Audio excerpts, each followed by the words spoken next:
Hello friends, आज की इस वीडियो में हम बात करेंगे paragraph on kindness in English. दोस्तों, अगर आपने अभी तक इस चैनल को सब्सक्राइब नहीं किए तो प्लीज़ अब जल्दी से इस चैनल को सब्सक्राइब कर लें और साथ ही बेल आइकॉन बटन को भी प्रेस कर दें।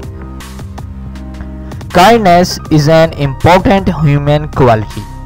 Kindness is the act of being kind.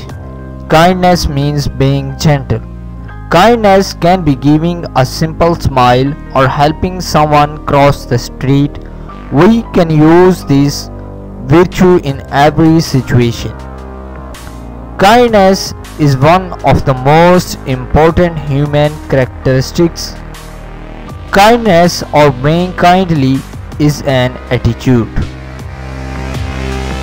If you are kindly, you will actually feel for the other person with your heart and respond positively.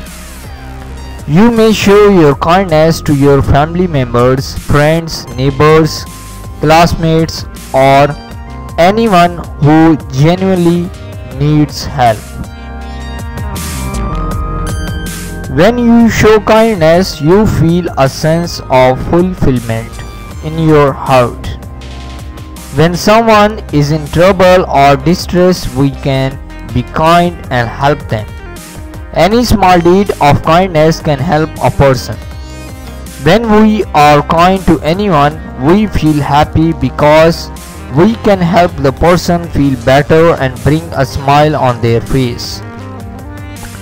When I am kind to anyone, I feel thankful to God because I could help relieve someone's pain or trouble. It also gives me the ability to feel better about myself. So I believe kindness is the greatest gift. तो दोस्तों, ये था paragraph on kindness. दोस्तों, अगर आपको ये video पसंद आया हो तो प्लीज़ आप इस वीडियो को लाइक ज़रूर करें, इस वीडियो को शेयर करें। अगर आप इंटरेस्टेड हैं ऐसी और वीडियोस देखने में तो प्लीज़ आप इस चैनल को सब्सक्राइब कर लें। आप इस वीडियो को फेसबुक, व्हाट्सएप के तहत शेयर कर सकते हैं, अपने दोस्तों को इस चैनल के बारे में बता सकते हैं। Thank you.